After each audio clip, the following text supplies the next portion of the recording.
US president Donald Trump जिस तरीके से विदेश नीति को चला रहे हैं उसके ऊपर एक किताब लिखी जानी चाहिए और ये चीज हिस्ट्री में दर्ज की जानी चाहिए कि जब एक व्यक्ति किसी देश का प्रेसिडेंट बनता है तो उसको क्या क्या चीजें नहीं करनी होती हैं, कौन से स्टेप नहीं उठाने चाहिए, क्योंकि यहाँ पर उदाहरण के साथ बेहतरीन तरीके से समझा जा सकता है कि अगर ये स्टेप उठाए गए जो डोनाल्ड ट्रंप उठा रहे हैं तो फिर उसका क्या अंजाम निकलेगा और क्या परिणाम होंगे। भारत और अमेरिका के बीच डिप्लोमेटिक लेवल के ऊपर इतना ज्यादा तनाव हो गया है कि अब भारत के लोगों ने यूएस एम्बेसी को बंद कर यूएस एम्बेसडर को पर्सोना नॉन ग्राटा घोषित करके अपने देश यूएस भेज देने का भारतीय सरकार को सुझाव दिया है और इस तरह की मांग की है, क्योंकि स्ट्रेट ऑफ हॉर्मुज़ से जो डिटेल सामने आ रही हैं वो वाकई में हैरान कर देने वाली हैं। शिपिंग कंपनी ने 4 पेजेस की एक स्टेटमेंट में यूएस नेवी को पूरी तरह से एक्सपोज कर दिया है, जिसके बाद अब इस घटना को इंटरनेशनल कोर्ट्स या फिर इंटरनेशनल लेवल के ऊपर इंडिपेंडेंट इन्वेस्टिगेशन की मांग की जाने लगी है। इसके साथ ही भारत के विदेश मंत्री जयशंकर सर भी अचानक से भड़क गए हैं और यूरोपियन फॉरेन मिनिस्टर के सामने इन्होंने ईयू थिंक टैंक्स और जर्नलिस्ट की बोलती बंद कर दी है। आज के सेशन में हम भारत के जियोपॉलिटिकल डिसीजंस का डीप एनालिसिस करके ये समझने की कोशिश करेंगे कि बिहाइंड द सीन्स आखिरकार क्या चल रहा है, पूरी कहानी क्या है और इनका भारत के ऊपर क्या डायरेक्ट इम्पैक्ट पड़ेगा। सबसे पहले बात करते हैं भारत के विदेश मंत्री जयशंकर सर के बारे में, क्योंकि इन्होंने यूरोप की विजिट के दौरान दोबारा से कुछ धमाकेदार स्टेटमेंट इशू किए हैं और यूरोपियन कंट्रीज को आईना दिखाने का काम किया है। दरअसल फिनलैंड में emerging powers and the new geopolitical competition नाम का एक इवेंट रखा गया था, जिसमें जयशंकर सर के साथ साथ फिनलैंड की फॉरेन मिनिस्टर एलिना वाल्टोनेन और यूएई की असिस्टेंट फॉरेन मिनिस्टर लाना लुसेबी भी शामिल हुई थी। इस इवेंट में हमारे विदेश मंत्री जयशंकर सर को रशियन ऑयल के ऊपर कॉल आउट किया गया और गिल्टी दिखाने की कोशिश की गई, यानी भारत ने रशियन ऑयल परचेज किया था इसलिए भारत गलत है। इसके जवाब में हमारे विदेश मंत्री जयशंकर सर ने कहा कि मैं 2 बातें बोलूंगा। भारत क्रूड ऑयल हमेशा वहां से खरीदता है जहां पर कॉस्ट कम हो और ऑयल इजिली अवेलेबल हो, और उस टाइम पर मार्केट में जो ज्यादातर ऑयल अवेलेबल था वो रशियन था, क्योंकि उस समय यूरोपियन कंट्रीज ने ज्यादातर मिडिल ईस्ट से ऑयल खरीदना स्टार्ट कर दिया था, जो कि हमारे ट्रेडिशनल सप्लायर थे। उस समय हालातों ने हमें रशियन ऑयल की तरफ पुश किया था। अब क्योंकि यहाँ पर भारत की मॉरल एम्बिग्विटी यानी कि नैतिकता की बात की गई थी, तो यहाँ पर जयशंकर सर ने यूरोपियन देशों को उनकी नैतिकता याद दिलाते हुए कहा कि ये पूरा इतिहास है कि आज तक किसी भी यूरोपियन कंट्री के ऊपर एक भी बार इंडियन वेपन का इस्तेमाल करके अटैक नहीं किया गया है। काश में यूरोप के वेपन्स के बारे में भी इंडिया के लिए ऐसा बोल पाता। यूरोप की कंपनीज ऐसे हथियार बेचती है जो बाद में भारत के ऊपर हमला करने के लिए इस्तेमाल होते हैं, और ये सिर्फ अभी से नहीं बल्कि काफी सालों से हो रहा है। हम इंडियंस ने कभी ऐसा कुछ नहीं किया जिससे यूरोप को कोई खतरा हो। मुझे लगता है कि एटलीस्ट ये तो काफी वैलिड पॉइंट है। विदेश मंत्री जयशंकर सर के अकॉर्डिंग हमने तो केवल रशिया से क्रूड ऑयल परचेज किया है और हमें कहा जा रहा है कि हम वॉर में भागीदार हो गए हैं, लेकिन यूरोपियन कंट्रीज ने तो लिटरली पाकिस्तान को हथियार बेचे हैं जिनका इस्तेमाल पाकिस्तान ने फिर भारत के ऊपर हमला करने के लिए किया है। भारत के ऊपर मेड इन यूरोप वेपन से हमला किया हुआ है, जबकि भारत ने तो यूरोप के दुश्मन को कोई भी हथियार नहीं दिए हैं, और यहाँ पर बस क्रूड ऑयल परचेज करने पर हमको टारगेट किया जा रहा है, जो दुश्मन को हथियार देने के सामने कहीं टिकता भी नहीं है। इसलिए मॉरल एम्बिग्विटी और नैतिकता के बारे में तो भारत को सिखाओ ही मत, ये कहना है जयशंकर सर का। इसके आगे जयशंकर सर ने यह भी पॉइंट आउट करते हुए कहा कि साल 2022 में जब यूरोप ने रशिया के ऊपर सैंक्शंस लगा दिए थे, उस समय अमेरिका ने खुद ही भारत से रशियन ऑयल परचेज करने के लिए कहा था, ताकि ग्लोबल ऑयल मार्केट उस समय स्टेबल रहे और प्राइसेस अचानक से बहुत ज्यादा ना बढ़े। लेकिन हम अपना क्रूड ऑयल हमेशा कॉस्ट और अवेलेबिलिटी के हिसाब से ही परचेज करते हैं। जहां पर दाम अच्छा मिलेगा और सही मात्रा में अवेलेबिलिटी होगी, भारत वहीं से अपना क्रूड ऑयल परचेज करेगा। जयशंकर सर ने यहाँ पर लिटरली फिनलैंड की फॉरेन मिनिस्टर और यूएई की डिप्टी फॉरेन मिनिस्टर और यूरोपियन जियोपॉलिटिक्स एक्सपर्ट्स की बोलती बंद कर दी है, और वहां पर किसी के पास भी जयशंकर सर के आर्गुमेंट्स का काउंटर करने के लिए नहीं था। नेक्स्ट अपडेट आ रही है एमटी सेंटाबेलो नाम के ऑयल टैंकर शिप के बारे में, जिसके ऊपर यूएस नेवी ने ओमान के तट के पास मिसाइल स्ट्राइक्स की थी, जिसमें 3 इंडियंस की जान गई थी। इस ऑयल टैंकर शिप के ऊपर आरोप लगाया गया था कि ये टैंकर शिप यूएस नेवी की डायरेक्शंस को नहीं मान रहा था और एक सैंक्शन्ड यानी कि प्रतिबंध लगा हुआ शिप था, जिसके ऊपर पहले से ही प्रतिबंध थे, और यूएस नेवी ने हमला करने से पहले शिप के क्रू मेंबर्स को वार्निंग भी दे दी थी। लेकिन अब इस पलाव फ्लैग्ड शिप के ओनर्स और शिपिंग कंपनी ने एक स्टेटमेंट इशू करके यूएस नेवी को एक्सपोज कर दिया है। यूएस नेवी के दावों की पोल खोल दी है। रेफरेंस के लिए आपकी स्क्रीन के ऊपर आर्टिकल का स्क्रीनशॉट है। ये जो आप अब डॉक्यूमेंट अपनी स्क्रीन के ऊपर देख रहे हैं, ये एमटी सेंटाबेलो नाम के ऑयल टैंकर शिप की मैनेजमेंट द्वारा रिलीज किया गया है, और ये इस पूरे इंसिडेंट के बारे में कंपनी की तरफ से स्टेटमेंट आई है। अब ये पूरी स्टेटमेंट 4 पेजेस की है, लेकिन मैं आपको इसमें से मेन पॉइंट्स बता देता हूँ जो कंपनी ने बोले हैं क्योंकि इसमें 3 इंडियन सेलर्स की जान गई है, तो ये स्टेटमेंट हमारे लिए और भी इंपॉर्टेंट हो जाती है। इस स्टेटमेंट में एमटी सैंटाबेलो की मैनेजमेंट ने कहा है कि सैंटाबेलो ऑयल टैंकर शिप के ऊपर हुए अटैक के लिए पूरी तरह से यूएस नेवी जिम्मेदार है। इस घटना में 3 लोगों की जान चले गई है। ये काफी सीरियस मैटर है और गंभीरता के साथ लेना चाहिए। कंपनी के मुताबिक जिन 3 लोगों की जान गई है उनके परिवारों को सच्चाई पता चलनी चाहिए और जवाब मिलने चाहिए। कंपनी ने कहा कि ये सिर्फ एक मैरीटाइम इंसिडेंट नहीं है, बल्कि एक ह्यूमन ट्रेजेडी है। जहाज को जो नुकसान हुआ है उसकी कीमत $35 मिलियन तक की है, लेकिन इंसानी जान की कोई भी कीमत नहीं होती है। इंसानी जान सबसे ज्यादा कीमती होती है।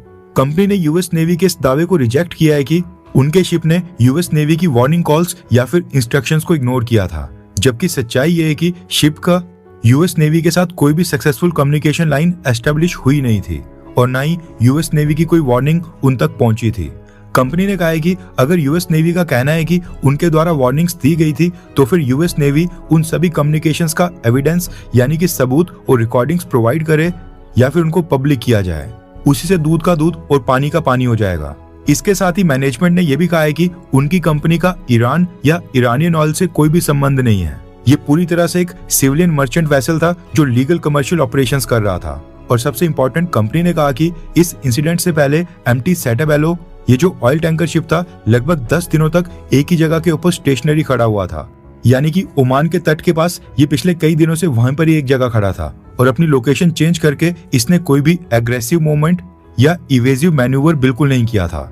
इसलिए मिलिट्री फोर्स का इस्तेमाल करने के लिए जो जस्टिफिकेशन यूएस नेवी की तरफ से दी जा रही है, उसके ऊपर सवाल खड़े किए जाने चाहिए। खास बात यह है कि स्टेटमेंट में कंपनी ने इंडिपेंडेंट इन्वेस्टिगेशन की भी डिमांड की है। कंपनी ने कहा कि एक पूरी तरह से इंडिपेंडेंट, ट्रांसपेरेंट और इंटरनेशनल इन्वेस्टिगेशन की जानी चाहिए, ताकि जिन भी 3 इंडियंस की जान गई है उनके परिवारों को सच पता चले और मामले में अकाउंटेबिलिटी तय हो, जवाबदेही तय की जाए। यानी इन शॉर्ट, शिपिंग कंपनी ने सीधे तौर पर इस घटना के लिए यूएस नेवी को जिम्मेदार बताया है और 3 लोगों की जान का दोषी बताया है। सबसे इंपॉर्टेंट पॉइंट है, यूएस नेवी के वार्निंग कम्युनिकेशन वाले दावों को रिजेक्ट किया है। यानी कि शिप के क्रू मेंबर्स तक कोई भी वार्निंग सिग्नल नहीं पहुंचा था। 10 दिन से शिप एक ही जगह के ऊपर खड़ा था, यह भी काफी शॉकिंग है। और ईरान के साथ संबंध होने की बात को भी कंपनी ने सीधी तरह से निकार दिया है। और सबसे खास बात, इस पूरी घटना की इंडिपेंडेंट इंटरनेशनल लेवल की इन्वेस्टिगेशन की डिमांड की है। वैसे ये जो डिमांड शिपिंग कंपनी ने की है, इसमें भारत की सरकार को भी सपोर्ट करना चाहिए और इस पूरे मामले में एक इंडिपेंडेंट इन्वेस्टिगेशन करवाई जानी चाहिए। हैरानी वाली बात तो यह है कि एक तरफ भारत में लोगों के बीच गुस्सा और आक्रोश है कि अमेरिका ने शिप्स के ऊपर हमला करके इंडियंस की जान ले ली, लेकिन डोनाल्ड ट्रंप एडमिनिस्ट्रेशन ने बेशर्मी की सारी हदों को पार कर दिया है। डोनाल्ड ट्रंप एडमिनिस्ट्रेशन ने स्ट्रेट ऑफ हॉर्मुज में इंडियन क्रू वाले शिप के ऊपर जो हमले किए गए हैं, इनकी वीडियोस जारी करते हुए सेलिब्रेशन स्टार्ट कर दी है और संदेश देते हुए बोला है कि जो भी यूएस नेवी से टकराएगा या फिर अमेरिका से पंगा लेगा, उसको यही सामना करना पड़ेगा। कभी कभी हैरानी होती है अमेरिका के ऊपर। एक लीडरशिप चेंज होने के बाद जो अमेरिका बिहेव कर रहा है, इसके ऊपर एक केस स्टडी बनती है कि कैसे एक व्यक्ति पूरे देश के रिलेशंस बर्बाद कर सकता है। यहाँ पर भारत जैसे एक इंपॉर्टेंट पार्टनर देश के लोगों की जान गई है और ये लोग सेलिब्रेशन ऐसे कर रहे हैं जैसे इंडियंस नहीं, बल्कि हिजबुल्लाह या फिर ईरानियन रेवोल्यूशनरी गार्ड्स के पर्सनल्स की जान गई हो। उनके केस में भी इनकी सेलिब्रेशन इतनी खुशी खुशी नहीं होती। एक और इंसिडेंट हुआ है यूएस एम्बेसी को लेकर। ये तो खैर आपको किसी न्यूज चैनल के ऊपर भी नहीं मिलेगा। दरअसल हुआ ये कि पिछले 2 दिन से इंडियंस अमेरिका से काफी नाराज चल रहे हैं, क्योंकि अमेरिका लगातार इंडियन क्रू मेंबर्स वाले शिप के ऊपर हमला कर इंडियंस की जान ले रहा है। लेकिन इसी बीच यूएस एम्बेसी का जो भारत में ट्विटर अकाउंट है, वहां पर एक पोस्ट शेयर कर बताया जाता है कि भारत और अमेरिका ने आपस में क्रिटिकल मिनरल्स की डील साइन कर ली है। दोनों देशों की ये पार्टनरशिप और भी मजबूत होगी और US secretary of state Marco Rubio ने बयान दिया है कि ये डील साइन करने के बाद क्रिटिकल मिनरल्स की सप्लाई चेन को और भी रिलायबल बनाया जाएगा और भारत और अमेरिका एक साथ मिलकर काम करेंगे। अब ये पोस्ट यूएस एम्बेसी की तरफ से शेयर की गई। फिर क्या था, उसके बाद जो इंडियंस ने पिछले कल से यूएस एम्बेसी के कमेंट सेक्शन में जाकर वहां पर इनका सेवा पानी किया है, वो देखकर तो सभी इंडियंस के सेंटीमेंट साफ तौर पर नजर आ रहे हैं कि कैसे हैं।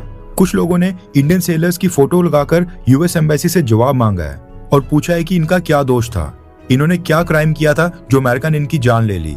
इसके बाद कुछ लोगों ने यूएस एम्बेसडर को एक्सपेल कर एम्बेसी बंद करने की डिमांड की है और कई लोगों ने यूएस एम्बेसी को शर्म करने के लिए बोला है और कहा है कि इस समय जब ओमान में 3 इंडियंस की जान गई है, ये स्टेटमेंट इशू करने की क्या जरूरत थी। यूएस एम्बेसी के भारत में सोशल मीडिया अकाउंट्स के ऊपर अमेरिका को इस समय काफी हेट और बैकलैश मिल रहा है अब ऑब्वियस सी बात है कि इस इंसिडेंट के ऊपर भारत की सरकार यूएस एम्बेसी को बंद कर यूएस एम्बेसडर को एक्सपेल तो करेगी नहीं, लेकिन इस पूरे मामले के ऊपर एक बड़ा एक्शन तो बनता है, क्योंकि हम सुपर पावर देश बने या ना बने, लेकिन सेल्फ रिस्पेक्ट, सेल्फ एस्टीम और डिग्निटी वाला देश तो हम जरूर हैं। हमारा स्वाभिमान कम नहीं होना चाहिए। अमेरिका को ये संदेश जाना चाहिए कि भारत की क्या ताकत है। भारत कोई पाकिस्तान नहीं है जो इस तरह से भारत को ट्रीट किया जा सकता है, और ये संदेश अमेरिका और डोनाल्ड ट्रंप एडमिनिस्ट्रेशन को पहुंचाना अब तो पहले से ज्यादा जरूरी हो गया है, क्योंकि अगर ऐसे ही चुपचाप बैठे रहे तो ये तमाशा हमें 2029 तक देखना पड़ेगा। और सबसे बड़ी और इम्पोर्टेंट बात यह है कि टैरिफ के कारण हम $2-4 बिलियन का नुकसान झेलने के लिए तो रेडी हैं, लेकिन जब बात इंडियंस की जान की आएगी तो वो इतनी सस्ती बिल्कुल नहीं होनी चाहिए। ट्रंप के सामने चुप बैठना तो एटलीस्ट अब कोई ऑप्शन रहा नहीं है, और यही चीज आज भारत के लोगों के सेंटिमेंट्स को देखकर पता चलती है। अब यहाँ पर आपकी क्या सोच है? आखिरकार भारत की सरकार को क्या करना चाहिए? क्या भारत की सरकार को ये मुद्दा इंटरनेशनल कोर्ट्स में इंडिपेंडेंट इंक्वायरी के लिए ले जाना चाहिए, हाँ या फिर ना? खुद इसकी इंक्वायरी कर रिपोर्ट पब्लिश करनी चाहिए और अमेरिका को रिस्पॉन्सिबल और जवाबदेह ऑफिसर्स के ऊपर एक्शन लेने के लिए कहना चाहिए? नीचे कमेंट कर अपनी राय जरूर बताएं। हर 24 घंटे के अंदर जियोपॉलिटिक्स में बड़े फेरबदलाव और उलटफेर हो रहे हैं और भारत के लिए नए चैलेंजेस आ रहे हैं। कोई देश अपने फैसले से पलट रहा है तो कोई देश ब्लैकमेलिंग के ऊपर उतर आया है। सभी देश एक दूसरे को नीचे लगाने की कोशिश कर रहे हैं। इन सब के बीच हमारा भारत किसी भी देश से पीछे न रह जाए, इसके लिए मोदी सरकार लगातार कोशिशें कर रही है। एंड भारत की foreign policy, defence news, economy और ग्लोबल अफेयर्स का सही एनालिसिस हमारे चैनल इंडियन अफेयर्स का मिशन है, और ये मिशन आपके सपोर्ट के बिना अधूरा है। इंडियन अफेयर्स हिंदी के ऊपर हम सभी फैक्ट्स और डेटा बिल्कुल सरल भाषा में एनालाइज करते हैं, बिना किसी एजेंडा के। अगर आप चाहते हैं कि इंडियन अफेयर्स का सही और ऑथेंटिक एनालिसिस आप तक लगातार पहुंचे, तो इस वीडियो को लाइक करें और हमारे चैनल इंडियन अफेयर्स को सब्सक्राइब करके बेल नोटिफिकेशन ऑन करना मत भूलिए। आपका एक लाइक हमारे चैनल को ग्रो करने में काफी मदद करेगा, और एक सब्सक्राइब ये सुनिश्चित करेगा कि आप किसी भी इंपॉर्टेंट अपडेट को मिस ना करें। अगर आपने हमारे चैनल को पहले से सब्सक्राइब किया है तो दिल से धन्यवाद। जय हिंद, वंदे मातरम।